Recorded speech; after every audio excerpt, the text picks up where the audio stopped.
Y siendo jueves, ya se encuentra por aquí con nosotros Raquel Toste. Raquel, buenos días. Hoy mirando al mar. Días. Sí, te apetece. Ya llega, bueno, mañana es viernes, ya llega el fin de semana y yo creo que a todos nos apetece un poco de relax, ¿no? Que lo necesitamos también. Y qué mejor que una ventana al mar. Pues les traigo una exposición que no se pueden perder porque es eso precisamente. Y bueno, la imaginación te puede llevar a ver, porque hay influencias del mar de Canarias, pero mar y mares de lugares del mundo, porque el artista es Tania Cos, que ya ha viajado muchísimo. La exposición está en el Puerto de la Cruz y se llama Oceánica. Y es bueno, una invitación a través de acrílico y de resina a que nos introduzcamos en el mar. Vean.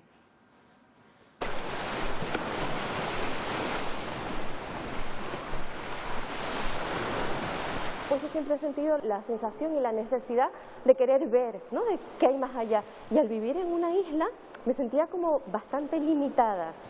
De ahí venía un poco mi fascinación por el mar, porque me parece que es un elemento maravilloso y precioso, pero al mismo tiempo me daba bastante miedo, sobre todo porque tenemos un mar que desde que te metes en la costa ya es súper profundo. Conseguir esas profundidades, pero solo con color. Incluso después, ¿hay algún material que me permita darle un brillo extremo, que tenga la sensación de que es algo húmedo, que yo pueda tocar el cuadro? Y es cuando descubro lo de las resinas epoxis, que es que permiten y le dan ese de plus, creo, al trabajo.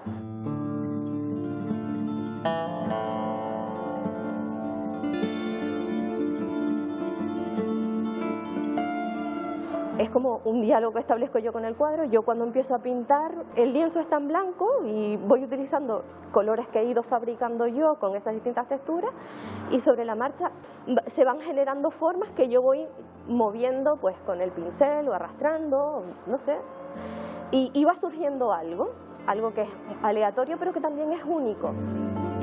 Cada uno de ellos cuenta una historia diferente. Creo que te transmite la idea esa, ¿no? de viajar y poder recorrer y ver incluso lo desconocido. Una ventana en la que te quedas y observas, es como soñar despierta, que creo que es un poco lo que engloba esta idea.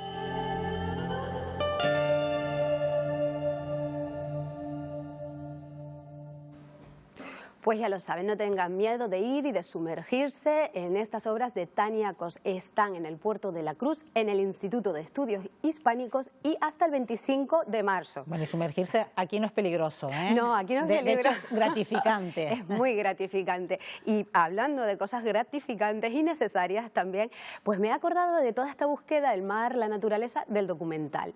¿Cuándo surge el cine documental? El documental, como lo entendemos hoy, surge casi a la par, Estíbaliz, con las películas normales, porque al principio, pues bueno, esta por ejemplo es la salida de los obreros y las obreras de la fábrica y es de los Lumière, nada menos de 1895. Antes ya se había rodado la escena del jardín de Le Prince en 1888. Esto podría ser cine, pero puede ser documental si atendemos a las características normales que les pedíamos a los documentales, que era que fuera real, que estuviera ocurriendo en ese momento, que fuera una escena, digamos, sin que hubiera ningún tipo de participación por parte del director. Eso es lo que se entendía como la máxima objetividad y neutralidad.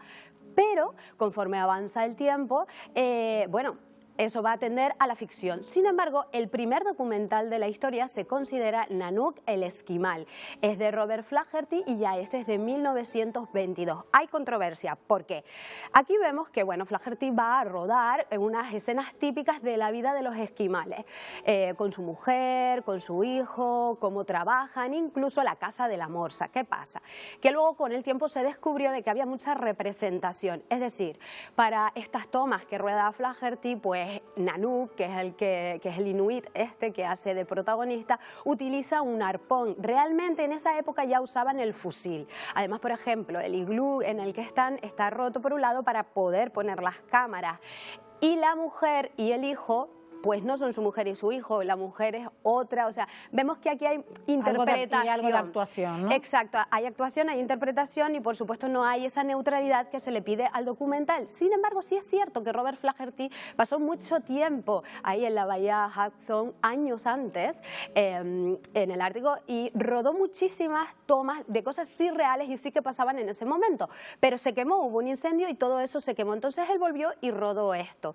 Evidentemente esto ya está entre sobre los límites, porque no, neutralidad como tal no hay. Si bien es cierto que hoy pues los géneros y los modos de hacer en el documental se funden, pero bueno, con este todavía hoy hay controversia de saber si es o no el primer documental de la historia.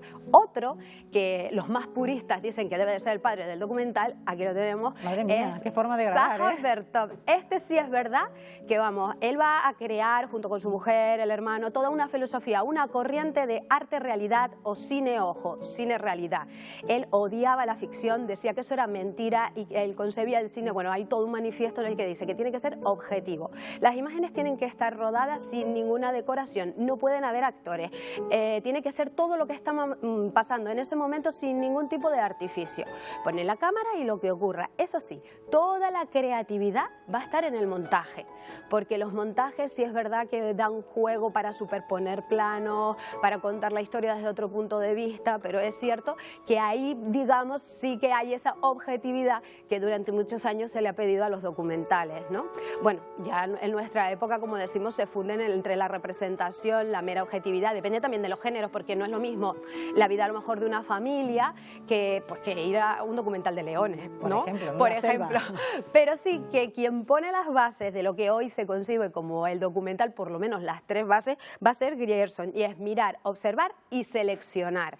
Y de eso quien sabe muchísimo en Canarias, ¿quién? Seguro, y tú lo conoces perfectamente, es David Bauté. Vaya, si conocemos a David Bauté. ¿Cuántas veces lo hemos entrevistado aquí en Buenos Días Claro, Canarias? porque es un documentalista maravilloso y este año además acaba de concluir Miradas Doc y han celebrado 15 años de Miradas Doc. Aquí lo tenemos, vamos a estar con él en el Canarias Escultura de este domingo. Nuestra compañera y presentadora Laura Ramírez lo está entrevistando, ha sido, bueno, ha sido muy bonita esta edición, cumplen 15 años, evidentemente es un festival de referencia en el que se puede ver el cine de realidad, el cine documental que se está haciendo en todas partes del mundo, diferentes géneros. Tal es así la envergadura que ha cogido y además todas las actividades que preparan alrededor para niños escolares, para gente de todas las edades, todos los públicos, que hay gente que ha crecido con esto, hay niños que fueron a verlo 15 años después, nos decía David, ya han presentado sus propios cortos y ya han presentado documentales. Eso tiene que ser una satisfacción. Bueno, referentes, vocacional, se ven muchísimas cosas. Y además también, pues vamos a estar viendo cuáles son las facetas de este documental. Tiene, por ejemplo, Miradas Market, que ese es un punto de encuentro entre profesionales del sector de diferentes puntos. Pero también vamos a estar con los protagonistas de algunos de esos talleres. Por ejemplo, Fotofilm, que lo lleva la coordinadora, lo coordina María Avenia. Bueno, es una pasada, pasan mucho tiempo con los chicos y finalmente hacen el documental. O también, por ejemplo, con Cirilo Leal, que él hace un documental sobre los mayores de Isora y un poco para indagar también en toda la historia de los mayores y demás. Así que bueno, y hay una cosa que no se me puede olvidar, que es maravillosa, porque este año han hecho una, por primera vez, Mirada Encendida. Es una sección dedicada a las mujeres corresponsales en lugares de conflicto. Además, este año es a Teresa Aranguren, que creo que es maravilla. Y también en la programación ha estado muy presente todas esas migraciones forzosas, que hay que también hacer hincapié, ¿verdad? Porque migrantes forzosos podemos ser todos en cualquier momento. Lo estamos viendo y no, sí, bueno, y lo hemos visto antes también, claro. ¿no? Entonces, bueno, ¿qué me queda decirles? Que les espero, por favor, que les va a encantar y que es a las 11:20 este domingo. Para las 11:20 Canarias Escultura, este próximo domingo aquí en Televisión Canaria. Y a ti te vemos el próximo jueves aquí en Buenos Días Canarias, sí, sí, Raquel. con más sorpresa.